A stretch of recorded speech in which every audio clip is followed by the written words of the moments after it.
Radio Educación desde la Colonia del Valle en la Ciudad de México. Radio Educación.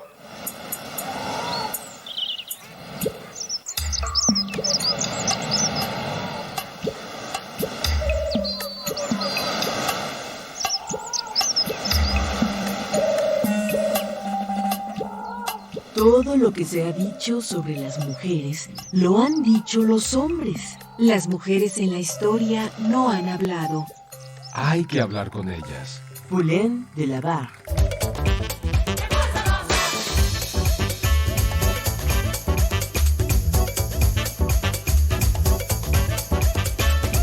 Las mujeres contamos.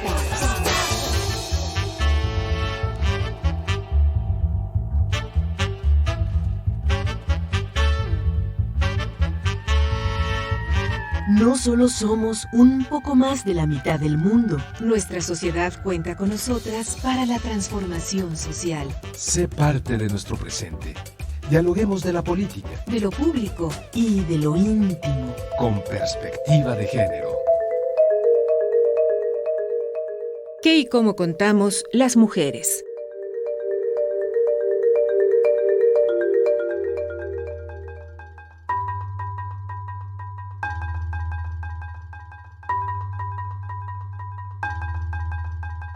Esa noche, Iris corrió hasta un cerro cuyas faldas dan a la colonia Los Pinos de Tegucigalpa. Durmió entre los matorrales con su hijo en brazos. Antes del amanecer se preguntó: después de las patadas y los puñetazos, ¿qué sigue? Con 24 años, ella ha vivido violencias múltiples. Tuvo un padre abusador, huyó en la adolescencia y se embarazó de otro hombre violento.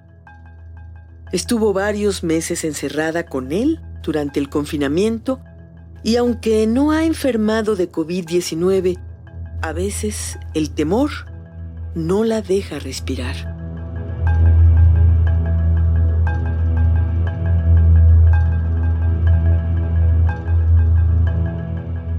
Entre 2019 y 2020, el Sistema Nacional de Emergencia de Honduras recibió casi 116,000 denuncias relacionadas con violencia doméstica y los casos de violencia intrafamiliar fueron casi 82,000. Amanece sobre territorio hondureño. Los primeros rayos de sol iluminan las faldas del cerro e Iris, sobreviviente de violencia, debe encontrar seguridad en un país donde las mujeres son más afectadas por el feminicidio que por la COVID-19.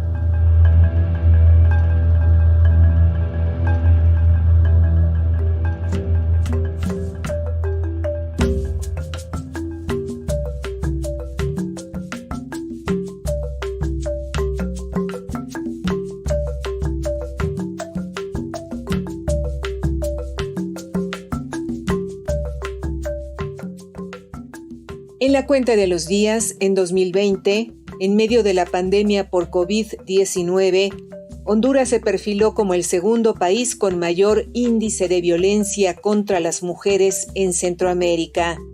Dicha nación mantiene una deuda histórica con este sector de la población al no garantizarle una vida libre de violencia. Desde 2009, por ejemplo, en Honduras se les prohibió el acceso a la pastilla de anticoncepción de emergencia, un método que impediría que muchas mujeres tuvieran embarazos no deseados. El tema de esta noche, Honduras, mujeres más afectadas por violencia que por COVID, y damos la bienvenida a nuestra invitada. ¿Podrías presentarte para nuestras audiencias? Muchas gracias por la invitación. Mi nombre es Helen Ocampo, soy la coordinadora del Observatorio de Derechos Humanos de las Mujeres del CDM, una institución feminista que está en el país y que, entre otras cosas, realizamos investigación de las diferentes formas en las que se ejerce violencia contra mujeres en este país. Helen, muchas gracias por aceptar esta invitación. Bienvenida a Las Mujeres Contamos. Muchas gracias por la invitación y bueno, espero que tengamos una plática muy rica, que podamos visibilizar las diferentes formas de violencia que las mujeres están sufriendo y a las que están sobreviviendo incluso en ese tiempo tan incierto que nos ha tocado de una pandemia.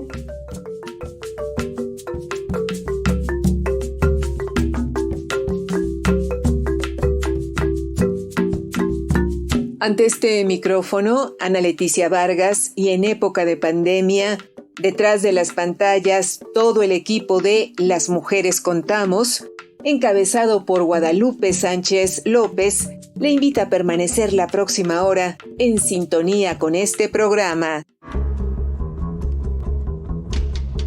Tejamos juntas y juntos la red de ayuda y compartamos experiencias con perspectiva de género. Búscanos en Facebook como Las Mujeres Contamos. En esta emisión grabada, la invitación es a que nos escriba y nos cuente su historia. Las mujeres somos las que atesoramos la palabra, las que guardamos las historias familiar, personal y social, y de nuestro equipo de producción, Marlene Reyes y Gabriela Sosa Martínez, les invitan a contar todas estas historias y a compartirlas con las y los escuchas de este programa.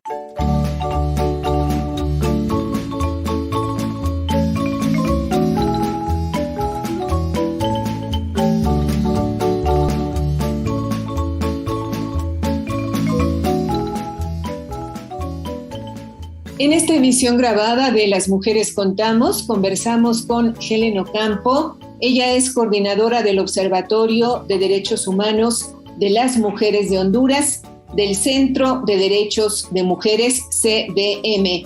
El tema de este martes: Honduras, mujeres más afectadas por violencia que por COVID. Helen, ¿cuál ha sido la magnitud de la violencia contra las mujeres hondureñas a lo largo de estos poco más de 18 meses de pandemia? Creo que es necesario colocar, para hablar de las implicaciones, el impacto de la pandemia en las mujeres y específicamente en la violencia en este contexto. Es importante decir que como la pandemia son condiciones excepcionales que no teníamos hace cientos de años en el mundo, son condiciones a las que los estados y la población nos tuvimos que adaptar de una manera muy poco preparadas. Entonces, la población hondureña, y las mujeres en particular, mujeres y niñas, ya sufrían altos índices de violencia, y estos índices de violencia se transformaron y las formas fueron un poco cambiando en función de cómo se realizaba la pandemia. Los índices de violencia en el país son sumamente altos. Quisiera, por ejemplo, citar de forma muy concreta. En este momento, la violencia sexual, cada 3.5 horas, se está agrediendo sexualmente a una niña o a una mujer en el país. Antes esa cifra era distinta, antes era cada 6 horas. Igual sigue siendo una cifra sumamente alarmante. Y violencia sexual solo es uno de los ejemplos en función a las diferentes formas de violencia que enfrentamos las mujeres en este país. Antes de la pandemia ya los altos índices de violencia eran alarmantes, y lo que pasa con la pandemia es que a estos altos índices de violencia se suma que el Estado no establece unos mecanismos que respondan a las condiciones extraordinarias que implica la pandemia, como el confinamiento. Hay una enorme desigualdad en la manera en la que se está abordando violencia por los diferentes operadores de justicia, y creo que es necesario entender y nombrar las violencias, no solo aquellas violencias explícitas como violencia física, violencia doméstica, intrafamiliar, sexual. También esas otras violencias que son propias de un Estado que no está respondiendo para generar condiciones de vida más saludables para la población, el impacto que tuvo en las mujeres trabajadoras de diferentes áreas y especialmente en las mujeres trabajadoras de maquila, y sin contar con aquellas que se dedican al trabajo informal, que es más del 67% en este país. Helen, además de las trabajadoras de la maquila, de las trabajadoras domésticas, ¿hay otros sectores de la población de niñas y mujeres que se hayan visto particularmente afectadas por condiciones de violencia durante esta pandemia? Bueno, en el caso de violencia doméstica y violencia familiar, en investigaciones que hemos realizado, el perfil de las víctimas o de las sobrevivientes de violencia que hemos encontrado. En el caso de los femicidios han sido mujeres cruelmente asesinadas. La mayoría de estas se dedican a trabajos informales o trabajo doméstico, que en teoría no es un trabajo informal, pero tiene condiciones de precariedad laboral extraordinaria. No hay seguro social, aunque según la ley se debería de reconocer, y esa es una conquista de las mujeres trabajadoras domésticas de hace muy poco tiempo. Estas víctimas y sobrevivientes en su mayoría se dedican a trabajo informal, trabajo doméstico, son amas de casa y finalmente el otro público en riesgo son estudiantes. El rango de edad en su mayoría son de entre 20 y 29 años en el caso de femicidios. En el caso de violencia sexual hay una diferencia porque la mayor parte de víctimas y sobrevivientes de violencia sexual rondan entre los 14 a 30 años. Si te fijas, es un rango de edad de mujeres que inician su vida sexual. En algunos casos no inician su vida sexual, sino que son violentadas, porque eso es lo que pasa con niñas de 14 años. También hay casos, porque mucho se alimenta la idea que la violencia sexual se realiza o se justifica por afirmaciones tradicionales que estamos acostumbrados a escuchar: lugar donde se encontraba la víctima, lo que vestía, si representaba o no un atractivo sexual para un hombre que se cree con el poder de tomar y de agredir a otra persona. Y eso no pasa solo por características de mujeres jóvenes. Tenemos, por ejemplo, en el año anterior registramos agresiones sexuales contra 2 mujeres de la tercera edad que fueron brutalmente agredidas. Una mujer de 87 años y otra de 78, y ha sido un constante en los otros años. Ese es el perfil de las mujeres que están siendo violentadas. Y creo que es necesario también recordar y hablar un poco sobre los limitantes de los operadores de justicia a la hora de registrar información. Quiero aclarar que el CDM, nosotros hacemos registro de los operadores de justicia, de los diferentes operadores de justicia, registro de medios de comunicación, en muchos casos entrevistas puntuales a personas que están en disposición y que tienen la posibilidad de dar sus testimonios.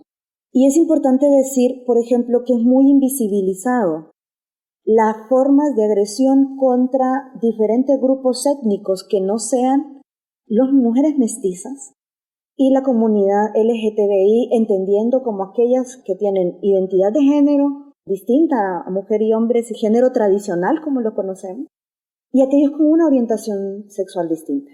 Y quiero recalcar esto porque hay altos índices de violencia contra esta población, pero la cantidad de datos o la visibilización que podemos dar al respecto es muy poca por razones muy concretas. Los medios de comunicación poco hacen registro al respecto, y cuando hacen un registro con mucha saña. Obviamente hay de todo en los medios de comunicación, hay algunos que lo hacen de forma muy responsable, pero en su mayoría lo hacen con mucha saña y sensacionalismo, específicamente sobre la comunidad LGTBI. Y en el caso de etnias, por ejemplo, los operadores de justicia, aunque existen en Honduras, el Ministerio Público, que es la institución que toma las denuncias, hace registro e investigación, en los fichas de denuncia existen los campos de registro de etnias, pero no realizan el registro. Y para esto voy a citar un dato muy específico de violencia sexual, por ejemplo, del 2019 y 2020. Aunque hay registrado más de 1.238 casos, de estos solamente se registró 164 como mujeres mestizas, 6 mujeres lencas, 2 mayas chortí, una misquita, y el resto no tiene registro alguno sobre su origen étnico.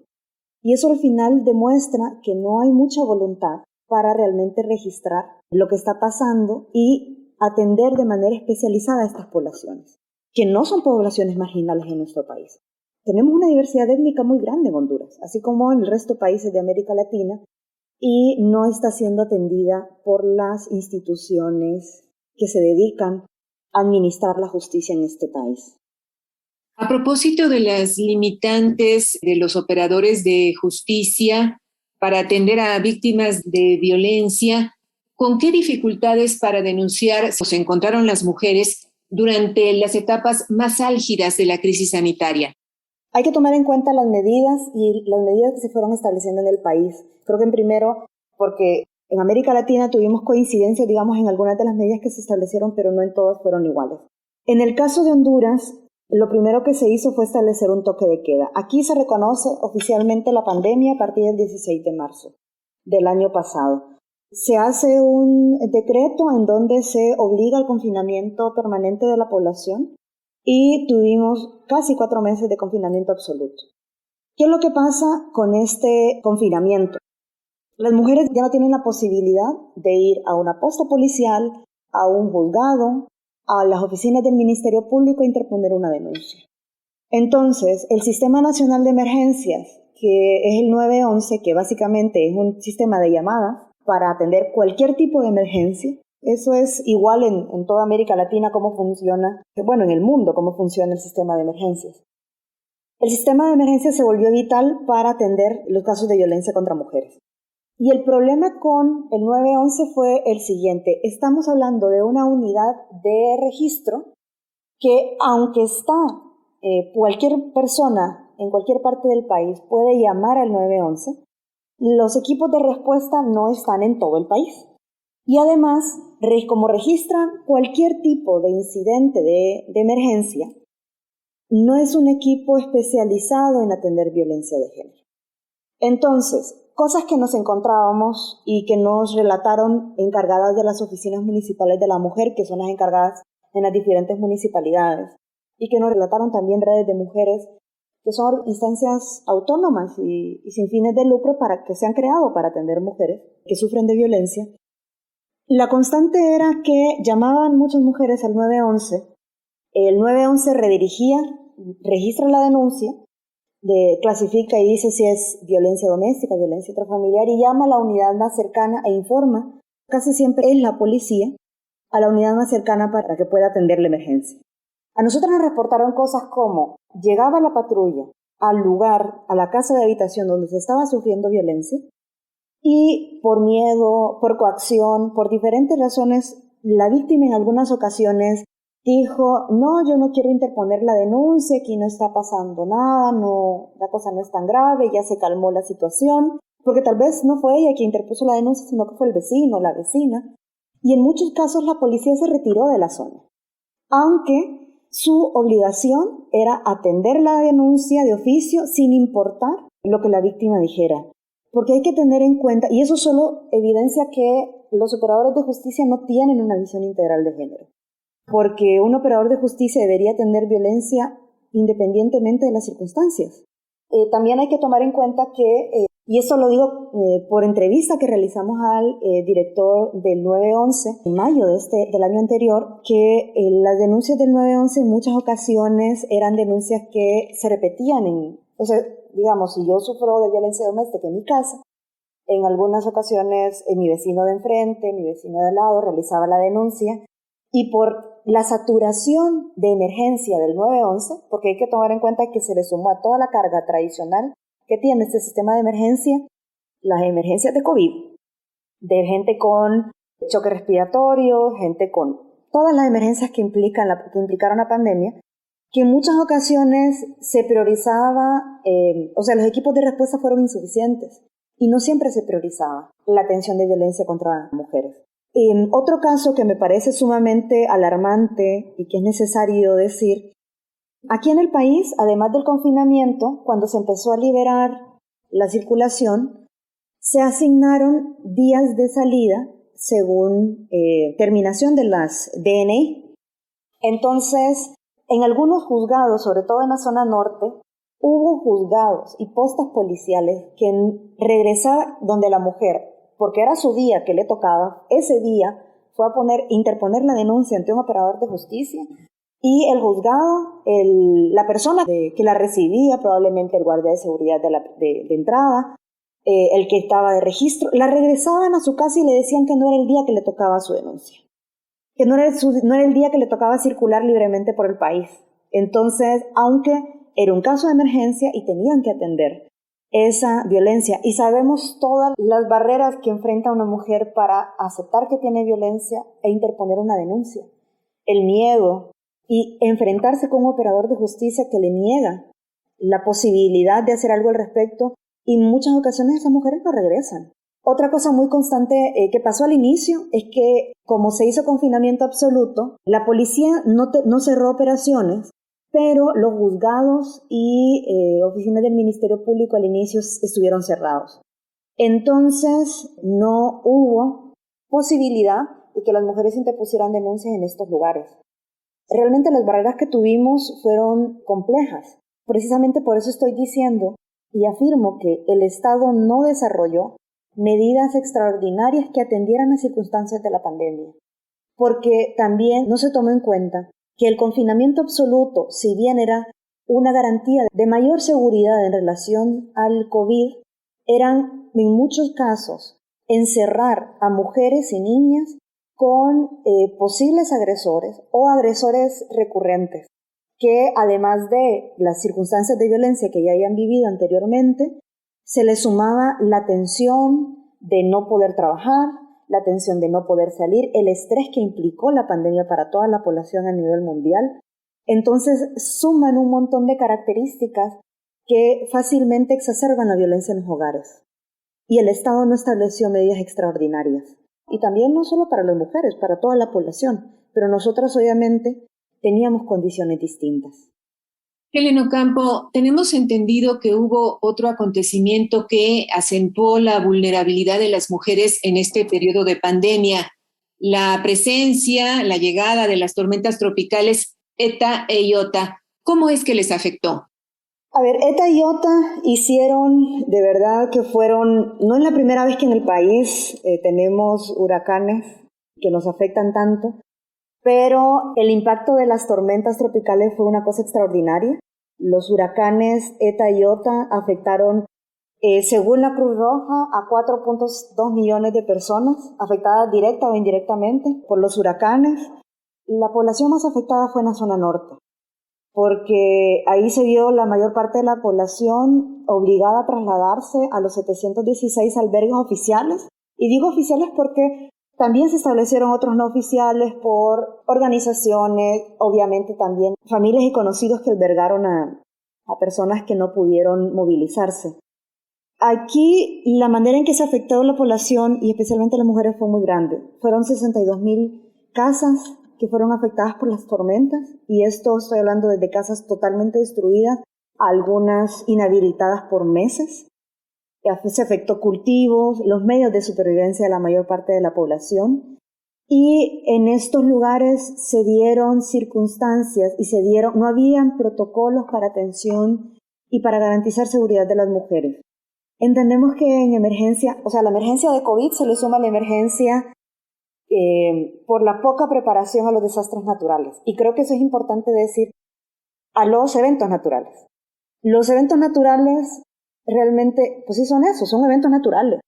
Y los desastres son por la poca preparación que tenemos en los países al respecto. En los albergues, oficialmente, se registraron 6 agresiones sexuales contra niñas. Y digo oficialmente porque extraoficialmente y que no fueron verificados por el Estado, nosotros tenemos más de 15 agresiones y probablemente pudieron haberse realizado otras más, pero no lo sabemos porque sabemos que la violencia sexual, la mayor parte, muchos de estos casos no son registrados precisamente por el miedo que implica para las víctimas. Con certeza hay 6 agresiones sexuales registradas y reconocidas por el Estado hondureño, y esto tenía que ver con que no habían protocolos de atención. Obviamente se estaba respondiendo a la emergencia, la población se volcó a dar víveres y también suplir a algunas de las necesidades que el Estado se vio incapaz de resolver. Pero no es la primera vez que Honduras sufre una emergencia natural de carácter climático, y lamentablemente no es la primera ni va a ser la última. Ya a esta altura el Sistema Nacional de Emergencias debería de tener protocolos para atender las necesidades específicas de las mujeres y sobre todo las posibilidades de violencia que se realizan en estos lugares que son los albergues y que, bueno, son caóticos. A mí me tocó, por ejemplo, yo fui a hacer entrevistas porque queríamos registrar cómo era la situación de las mujeres en los diferentes albergues, y yo me movilicé a 4 ciudades a visitar 12 albergues. Era evidente que en estos lugares la crisis de COVID pasó a segundo plano, porque el COVID no era la mayor preocupación. La población se encontraba sin mascarillas, hacinada, y la mayor preocupación era vivienda, alimentación y vestimenta. Registramos muchas irregularidades, como, estas agresiones sexuales, la policía y operadores de justicia que no estaban respondiendo con tanta celeridad. Incluso registramos una familia donde los padres estaban realizando explotación sexual de sus hijas con personas externas, hombres que fuera del albergue llegaban a buscar a las dos niñas para explotación sexual, y se tuvo que atender y buscar los mecanismos. Y en este caso, por ejemplo, fue una circunstancia o una explotación sexual que duró hasta donde tengo conocimiento, y la entrevista que me dio la encargada del albergue, casi un mes, y ella intentó hacer algo al respecto, y logramos que, los operadores de justicia de la zona pusieran un alto y capturaran a los padres y se resguardaran a las niñas. Pero se logró hacer algo hasta que nosotros llegamos. Y eso para mí solo es una muestra de qué pasa entonces en todos los otros albergues, en donde no se está preguntando sobre las condiciones de las niñas y las mujeres. Leta y Otan fue un duro golpe para la población hondureña, en todos los aspectos, y para las mujeres implicó otras circunstancias para sentirse vulnerables, y otra vez el Estado sin responder a las necesidades de esta población. Helen, más allá de estas circunstancias propias de la pandemia y de un Estado que ya nos decías no instrumentó las medidas necesarias ante las circunstancias de emergencia que se estaban dando en razón de este confinamiento obligado, ¿cuáles son los factores que explican que Honduras sea, de acuerdo con los datos que tenemos, ya nos dirás tú si estamos o no en lo correcto, cuáles son los factores que explican que Honduras sea el segundo país centroamericano con el mayor índice de violencia hacia las mujeres? A ver, creo que ese registro de que somos el segundo país, porque el primero es Guatemala, es importante reconocer que los países con mayor incidencia en violencia son parte del Triángulo Norte, una zona en el país en donde se conjugan varios actores del crimen organizado. Y creo que es importantísimo decir que se conjugan varios actores, porque así como se conjugan varios actores en donde hay presencia de varias formas del crimen organizado, también hay varias formas en las que se ejerce y se realizan delitos. Y muchos de estos delitos tienen que ver con la explotación de las mujeres en diferentes formas, porque el crimen organizado hay que tomar en cuenta que el crimen organizado implica desde sicariato, tráfico de drogas, tráfico de personas. Creo que no solo el crimen organizado es uno de los factores, tenemos altos índices de migración y de inestabilidad social. O sea, en el país la mayor parte de la población se encuentra en extrema pobreza, está haciendo mucha emigración a las ciudades, sobre todo a la ciudad industrial que es San Pedro Sula, a Tegucigalpa, también a Choluteca en la zona sur, donde se han establecido centros de trabajo de maquilas, por ejemplo, que son trabajos con alta precariedad, pero garantizan, digamos, un ingreso permanente. Entonces, retomando, tenemos altos índices de pobreza en el país, migración y emigración muy alta. Somos parte del corredor de la droga, y un lugar en donde se han establecido hace mucho tiempo diversas estructuras del crimen organizado que evidentemente han permeado también los operadores de justicia y actores importantes del Estado. Y para señas de eso solo podemos hablar del hermano del presidente, que es acusado del narcotráfico. Han sido capturados otros integrantes, por ejemplo, de las estructuras militares que se han visto vinculadas con estas estructuras del crimen organizado. Entonces tenemos un contexto nacional. Bueno, y a ese contexto también tendríamos que sumarle algo que compartimos todos estos países, y es una cultura patriarcal y machista en donde se fomenta, algunas veces de forma sumamente consciente y otras formas de manera bien inconsciente, porque ya es parte de nuestro imaginario, el patriarcado y el poder y la imagen de poder y control que se cree que pueden ejercer los hombres sobre las mujeres, independientemente de que exista una relación o no con una mujer. Entonces, es un contexto sumamente inhóspito, sumamente violento y esto explica por qué somos el segundo país con altos índices de femicidio y altos índices de violencia, de las diferentes formas de violencia en el país. Creo que el Estado tiene una gran deuda y particularmente hay que hacer un trabajo especializado en torno a cómo el crimen organizado ha permeado las estructuras de poder y las estructuras estatales y cómo se está ejerciendo violencia contra mujeres desde esos espacios. Porque hay una cosa muy particular con el crimen organizado. No comete, como son redes que implican varios tipos de delito, no están aislados. Quiero tratar de plantar esta imagen. Si hay tráfico de drogas, hay captación también, en muchas ocasiones el tráfico de drogas se realiza con o se utiliza a mujeres que ya están siendo víctimas de trata de diferentes formas, porque la trata tiene reconocida 12 tipos de forma de explotación de personas. Y entre esas algunas veces, por ejemplo, las mujeres que trafican o que mueven droga, que al final están como en la última escala de esta estructura y que no están ahí por decisión, sino porque están siendo explotadas, además de estar siendo explotadas sexualmente, están movilizando droga para los cárteles de la zona, para los diferentes cárteles que operan en la zona del Triángulo Norte.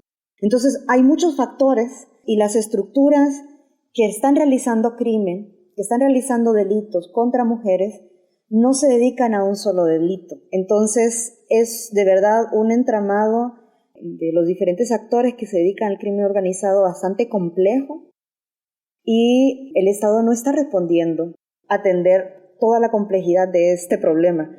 Y yo creo que es necesario decir que la visión que se tiene para abordar el crimen en el país, sabemos que se necesitan recursos para que los fiscales se puedan mover, para que hayan suficientes investigadores de campo, para que puedan hacer el trabajo, pero se ha ido incrementando el presupuesto en torno a seguridad, que en este momento no puede ser auditado. Aquí en el país se creó una tasa de seguridad, en donde se aumentó básicamente los fondos de seguridad en el país a través de diferentes impuestos que se establecieron a las cuentas con cierta cantidad, a toda la población. O sea, la tasa de seguridad se estableció en el 2012 y desde ahí es una tasa de seguridad que se aplica y en la que toda la población estamos aportando dinero y que está en total y absoluta secretividad. No podemos auditar en qué se está utilizando esa tasa de seguridad y eso ha implicado también alta militarización, porque en teoría la seguridad, yo creo que hay que pensarse en la seguridad en varias formas, desde lo preventivo y también lo punitivo. Y la visión que hay en el país es una visión bien punitiva, en donde se realizan pocas acciones de prevención y lo que se está haciendo es fortaleciendo los aparatos estatales de control y que en Honduras también son de represión. Policía militar, policía comunitaria. Tenemos una serie de instituciones que controlan la seguridad nacional, que están recibiendo gran cantidad de fondos. Se ha aumentado la aplicación de fondos para seguridad, se ha reducido en educación, salud, en los presupuestos nacionales y aparte de esto, esta población, este grupo que debería de garantizar la seguridad de las mujeres, no solo no se están auditando estos fondos, no ha significado desde la implementación de la tasa de seguridad, que es la excusa para aumentar este fondo, la reducción de la violencia no ha significado, no hemos visto reducción de la violencia en toda la población y en las mujeres tampoco. Y también es importante decir que estos operadores de seguridad, que son los primeros, policías militares, también están siendo actores represores de la misma población. Un ejemplo muy concreto es el caso de Keila Martínez, una hondureña que el año pasado fue asesinada, y es un crimen que no ha sido esclarecido, y fue asesinada cuando ella estaba en tutela de la policía. Ella, junto con un médico, fueron capturados y la razón por la que fue registrado en el cuaderno de incidentes de la policía por escándalo público. Y fueron llevados a la posta policial en Intibucá, fueron separados de celda. Y lo siguiente que pasa, que se conoce, es que ella es llevada por la policía a un centro asistencial de la zona, un centro público, un centro médico, Y la policía asegura, y es más, cuando se empieza a recuperar información y a hacer entrevistas, la policía asegura que ella llega con vida a la zona. Médicos de la zona niegan esa información y dicen, ella llegó sin vida al centro asistencial. Se empieza a investigar el caso por presión de la familia y de organizaciones feministas y organizaciones de mujeres, y se determina que ella fue asesinada. Y ahí creo que tenemos que empezar a ver varias cosas. Primero, lo que estaba refiriéndome hace rato, tenemos unos operadores de justicia y en particular policía en sus diferentes grupos y policía militar, se les está otorgando hace varias décadas mucho poder en el país y que están sirviendo para reprimir a la población. Y reprimir tanto en las manifestaciones como casos concretos en donde se ha ido garantizando la impunidad cuando estos son actores directos de la violencia. El caso de Keyla es un caso muy emblemático porque hay 4 policías que tienen que dar cuentas porque la tutela de esta mujer estaba bajo su responsabilidad. Ellos quisieron aducir que ella se había suicidado y ya se determinó que es asesinato, pero incluso cambiaron este año, en marzo de este año, cambiaron la figura y ya no se reconoce como femicidio, se está reconociendo como un homicidio y las penas también son distintas. Y en el caso de los policías y militares, creo que es necesario decir que hay mucha impunidad, porque así como el caso de Keyla, tenemos otros casos, por ejemplo, en violencia sexual.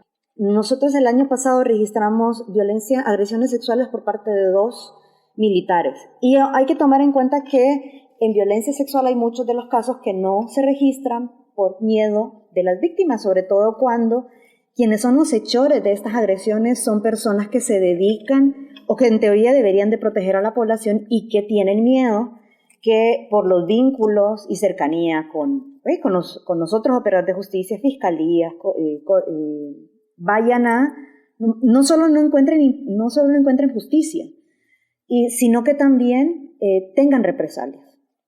Represalias, por ejemplo, el caso de Keyla, la familia de Keyla ha denunciado que han sido hostigadas para cesar la exigencia de justicia. Y eso sabemos que es una constante cuando son policías o militares los agresores de las mujeres.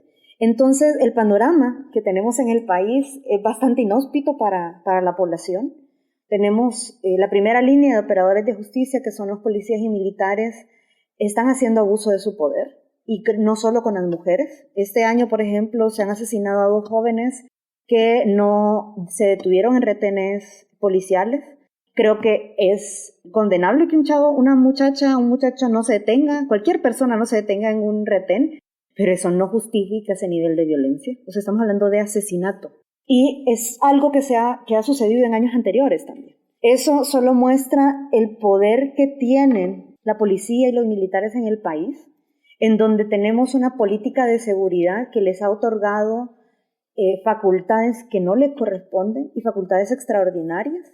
Y no solo entonces no se está promoviendo y haciendo algo para reducir la impunidad en el país, sino que además se les está dando mecanismos y poder a operadores de justicia, a policía y militares de forma particular, para que ejerzan poder sobre la población y un control que está totalmente fuera de los estándares internacionales para la garantía de derechos humanos de las personas, de toda la población en general. El panorama es sumamente inhóspito para la población hondureña y poco se está haciendo realmente para encontrar justicia.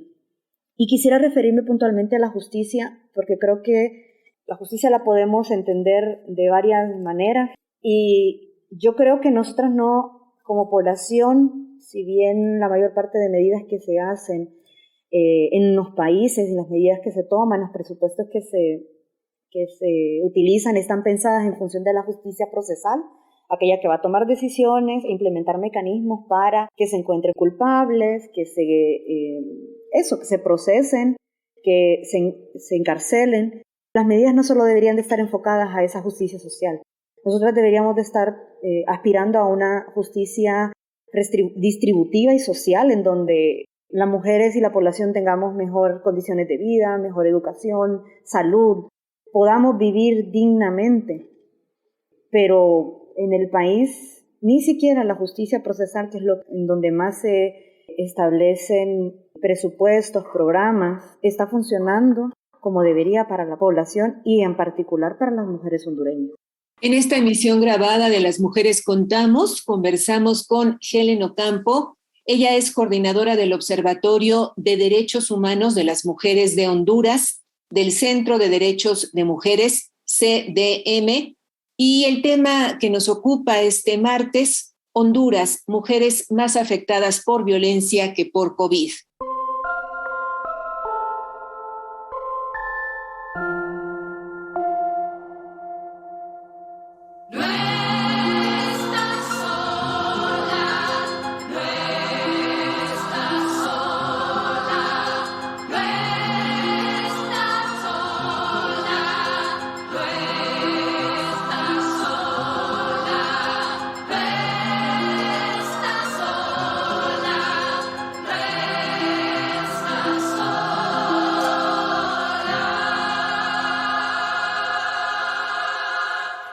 Anda infectando por todo el mundo, que nadie se siente a salvo con su llegada.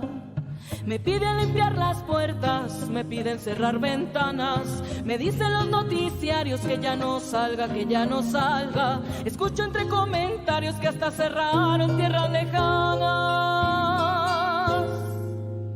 No importa si cruzo calles o estoy en casa, el monstruo jamás tormenta, jamás descansa.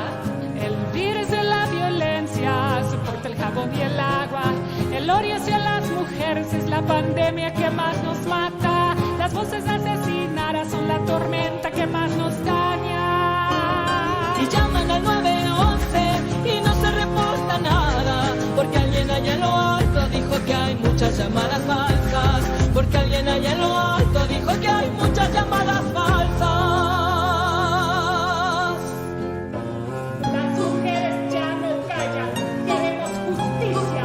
Tenemos derecho a una vida libre, sin violencia, sin discriminación y sobre todo vivir sin miedo. Una tarde, Nogalina, bajo un techo en ciudad fronteriza, a otra niña le arrancaron su sonrisa, su voz, su rutina. Ahora es otra asesinada durante esta pandemia mundial.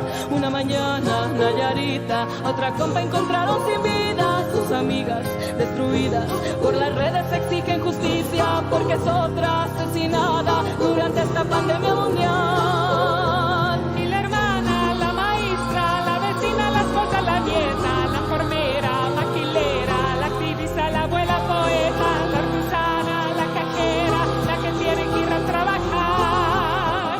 Y la prima, periodista, la soldada, la amiga, la artista, la de abajo, la de arriba, la estudiante borrada, la lista, la que teme por su vida, la que no se supo cómo marcar.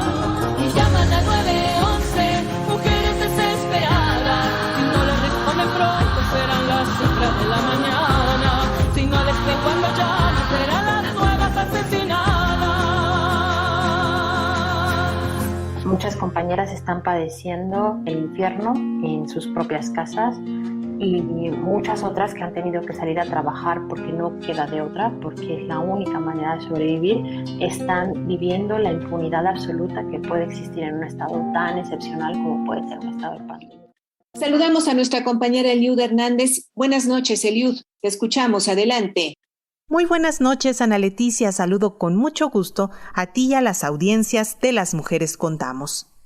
Desde una perspectiva laboral, las mujeres hondureñas quedaron atrapadas entre el empobrecimiento, las labores domésticas y de cuidados y la violencia en el peor momento de contagios de la COVID-19. La pandemia las obligó a resguardarse en casa para servir a las y los otros ante un creciente panorama de privatización de tareas asignadas al gobierno, a través de zonas de empleo y desarrollo económico conocidas como sedes, que son un nuevo experimento social, político y económico que está generando movilizaciones de repudio ciudadano. Esta noche Las Mujeres Contamos acerca de cómo se multiplicó el trabajo de cuidados durante la cuarentena y la violencia en ese país centroamericano que resiste gracias a que las organizaciones de la sociedad civil y las feministas están documentando todo lo que ocurre. Vamos a escuchar. Hola, mi nombre es Yadira Minero Rodas, soy una feminista hondureña, activista por los derechos humanos de las mujeres en mi país Honduras y en la región de Centroamérica. Estoy ligada a las organizaciones de mujeres, a organizaciones sindicales, en la promoción y defensa de los derechos laborales, especialmente los derechos laborales de las mujeres. Honduras está en el corazón de Centroamérica, territorialmente hablando, ¿verdad? Somos un país que ha sido empobrecido por todas las medidas económicas. Actualmente nos peleamos el primer lugar entre Haití y Honduras en situación de pobreza, ¿verdad? A partir del 2009, que hubo un golpe de Estado en el país, la pobreza se ha ido incrementando y hemos ido perdiendo poco a poco la institucionalidad o lo que conocemos como el Estado de Derecho. Para las mujeres ha sido muy complejo. Como la mitad de la población, pues las medidas que se establecieron frente al COVID-19 fue distanciamiento social, cercos territoriales donde había emergencia sanitaria, no circulación, encierro. Entonces, en medio de la cuarentena en los hogares se les incrementó las tareas de cuidado, tanto porque había que atender a los niños y niñas que no estaban yendo al colegio, a las personas enfermas y a los maridos que podían hacer teletrabajo. Y algunas de las mujeres también estaban desarrollando teletrabajo. Para el 2020, que es el periodo más fuerte de encierro, ¿verdad? El sistema de llamadas de emergencia en el país, que es el 911, superó las 100,000 llamadas por violencia doméstica. Esto representa el 57% de las denuncias.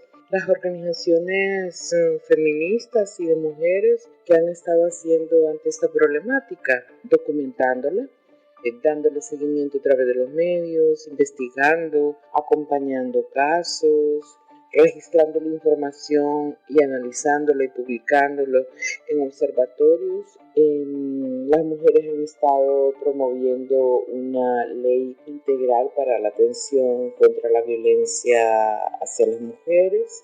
Tenemos derecho a que se respete nuestra vida, nuestra integridad, porque somos la mitad del cielo, la mitad de la tierra, como el eslogan en Beijing.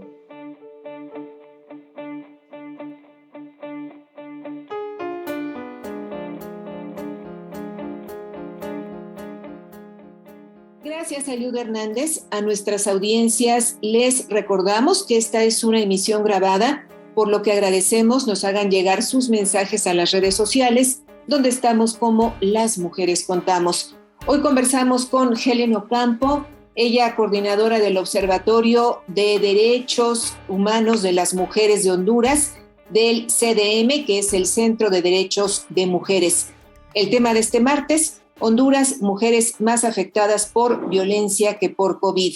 Helen, ¿con qué marco jurídico cuenta Honduras a favor de una vida libre de violencia para las mujeres? Y también te quisiéramos pedir que nos hablaras sobre la posición que ha asumido el Estado hondureño ante la pastilla de anticoncepción de emergencia y ante la interrupción legal del embarazo. Bueno, en el país tenemos un marco regulatorio, se ha ido avanzando y eso ha tenido que ver en su mayoría por el impulso y las exigencias de las organizaciones de mujeres a través de décadas. En este momento en el país tenemos una ley contra la violencia a las mujeres, tenemos una ley de igualdad de oportunidades, hay un Instituto Nacional de la Mujer que debe regir las políticas públicas en torno a género, y también existe desde el 2013 la figura, y obviamente como en todos los países tenemos un código penal que se reformuló hace poco, y que ya entró en vigencia, y tenemos, en este Código Penal se reconoce desde el 2013 la figura de femicidio, que se empezó a aplicar a partir del 2014. Y así tenemos otros protocolos y otras leyes que deberían de garantizar buenas condiciones de vida y atención de la violencia contra las mujeres. Pero sabemos que las leyes, si no hay voluntad política, si no hay asignación de presupuestos, si no hay procesos integrales, muchas veces se quedan en simples declaratorias de los estados de cómo se deben de abordar las diferentes problemáticas y no necesariamente se generan los mecanismos para esa atención. Entonces tenemos un marco regulatorio que podría estar mejor, pero es un avance. Y digo podría estar mejor porque no tenemos, por ejemplo, una ley integral contra la violencia contra las mujeres, que por cierto se ha estado impulsando desde el movimiento feminista en los últimos 5 años, porque hay muchas de las formas de violencia contra mujeres que no se están reconociendo. Es necesario hacer un trabajo al respecto, como la violencia ginecobstétrica, la ciberviolencia, la violencia política. Hay una serie de formas en las que se ejerce violencia contra mujeres que no se está reconociendo y que obviamente si ni siquiera se reconoce en la legislación nacional, mucho menos se crean mecanismos para atenderla. Y puntualmente con las pastillas anticonceptivas de emergencia, creo que es importante decir que en el país la pastilla anticonceptiva de emergencia está totalmente prohibida. Y creo que es importante decir, hay una diferencia entre que esté penalizada y esté prohibida. En el país, en teoría, no es un delito, pero por decreto ejecutivo, o sea, por el presidente, está prohibida la pastilla. Entonces, desde que se realizó la prohibición de la pastilla, porque antes estábamos en un vacío legal al respecto. Entonces, cuando hay un vacío legal, lo que no prohíbe la ley lo permite. Entonces, la pastilla anticonceptiva de emergencia se encontraba en las farmacias. Las farmacéuticas podían optar por licencias sanitarias para distribuirla y no había ningún problema para encontrar. Bueno, tampoco se encontraba de manera libre en el país, porque obviamente algunas farmacias, sobre todo que las privadas, algunas decidían no venderla. No era un problema, digamos, se podía encontrar en algunas zonas del país, pero tampoco era entregada por los centros de salud públicos. Y en el caso puntualmente del aborto, la interrupción voluntaria del embarazo, en el país hay una restricción absoluta del aborto y no se permite bajo ninguna circunstancia el aborto. Es más, el aborto está penalizado por el país. El derecho a decidir de las mujeres es violentado porque las mujeres no podemos decidir sobre si queremos ser madre o no y bajo ninguna circunstancia se puede interrumpir el embarazo. Cualquier mujer que llegue a un hospital o a un centro de salud con un aborto, primero siempre se asume que es un aborto inducido. Y bueno, empiezan el proceso los médicos para determinar si es aborto inducido o no. En cuanto se determina que el aborto fue inducido, la mujer que está sufriendo en su salud física, porque normalmente la mujer se mueve a un centro de salud hasta que se encuentra muy mal porque sabe los riesgos que implica. Es enchachada a una camilla y empieza a ser denigrada por personal médico en algunas ocasiones y empieza su proceso judicial. Se ha impulsado desde el movimiento feminista la despenalización del aborto y ni siquiera ha sido de manera irrestricta, abierta, sino que se ha empujado por 3 causales específicas. Si la mujer se encuentra en riesgo vital, o sea que continuarlo significaría poner en peligro su vida. En el segundo caso, que el feto padezca alguna alteración estructural congénita, que sea de carácter letal, o sea que se sepa que ese feto no va a vivir y que probablemente ni siquiera vaya a poder nacer porque tiene una enfermedad letal.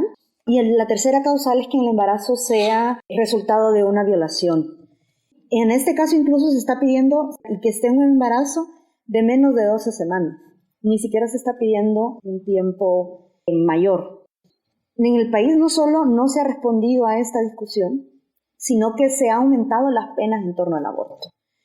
Y ahora, este año que pasó, como si no fuera suficiente, yo creo que aquí es necesario decir cómo los grupos antiderechos responden a los cambios que se están dando en América Latina. Después de la discusión del aborto en Argentina, pocos meses después empezaron una discusión para que se cambió la Constitución para que el aborto no pudiera ser permitido. O sea, no solo no está penado a través del Código Penal, sino que se puso una barrera todavía mayor en la Constitución de la República, que no debería ser modificado. La manera en que se modificó la Constitución atenta contra la forma que la misma Constitución dice que debe ser modificada, pero no es la primera vez que se realiza. La primera ocasión fue cuando se permitió la reelección del presidente, pero se cambió la Constitución para poner otra barrera todavía mayor para que en el futuro no se despenalizara el aborto en el país. Y yo creo que esto lo único que evidencia es cómo grupos fundamentalistas tienen un nivel de injerencia sumamente alto en las estructuras de poder estatales, en las instituciones que deberían de garantizar derechos a la población sin importar su credo.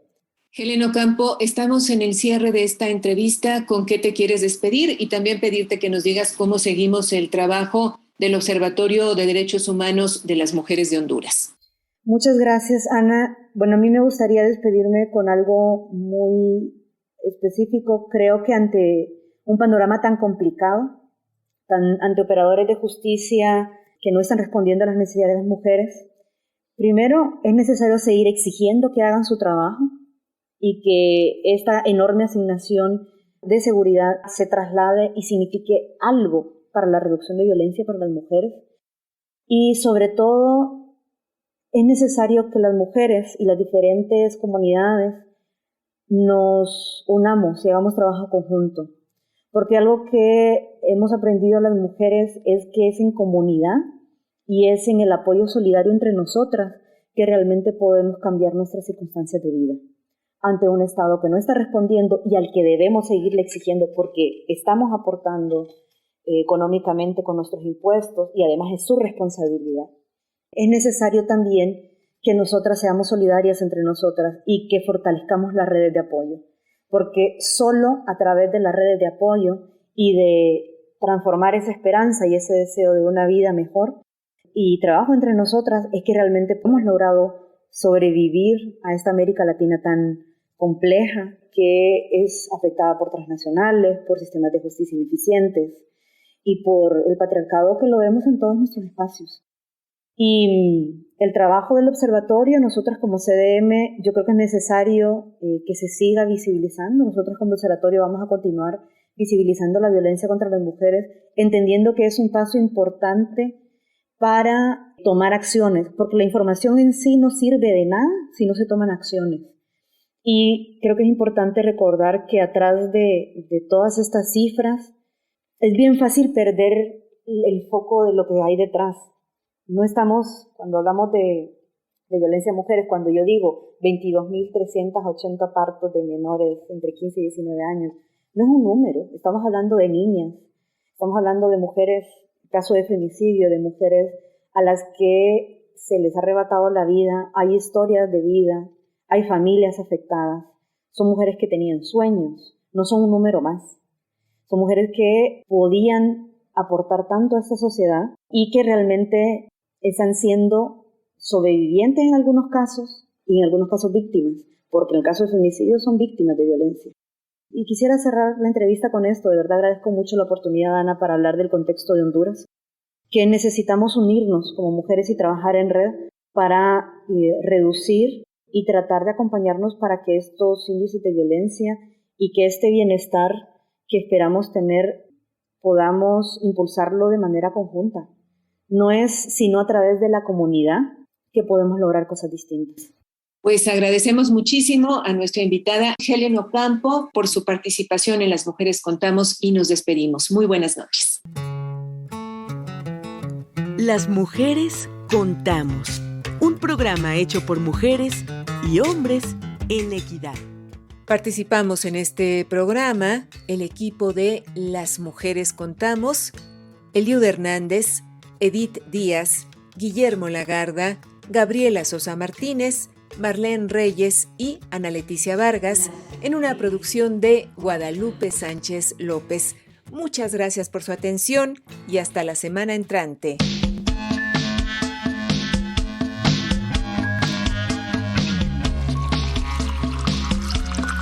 Las mujeres tenemos historia. Contarla es parte de la construcción de un futuro con equidad. Desde la Ciudad de México, 1060 kHz en amplitud modulada. Radio Educación. Las mujeres contamos. Las mujeres contamos.